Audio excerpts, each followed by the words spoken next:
851, turn right heading 180. 14 Papa, turn right 245, report localizer established 27.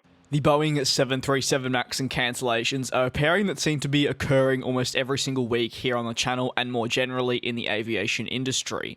This has been going on as well for the past few months, and it does continue today. Now, with every single cancellation, the overall backlog also continues to drop off at alarming rates. And while, as I'll get into later, the aircraft manufacturer still has a number of aircraft to deliver, the number is consistently dropping off. In June, according to the latest report by Boeing in their monthly order and delivery charts, they reported some 60 further 737 MAX cancellations in total. Some of these were already covered on the channel and we are aware of, but there are a few new ones.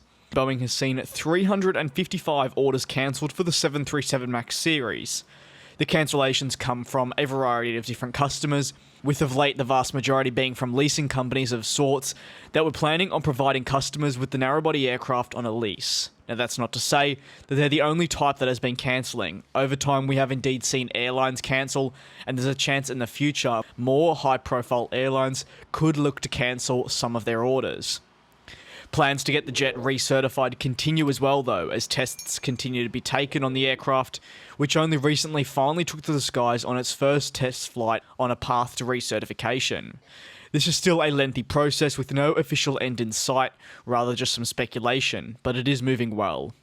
Now, on top of the 737 MAX cancellations, Boeing also reported that the deliveries for the first half of the year dropped by 71%, which in my opinion, despite the situation, is relatively startling. In fact, they only delivered 70 planes to customers for the first half of 2020. This is a drop we're seeing over at Airbus and really all aircraft manufacturers, no matter how big or small they are. And in my opinion, it really reiterates the state the industry is in. As I've said in the past and will continue to say, it's not been in the best place.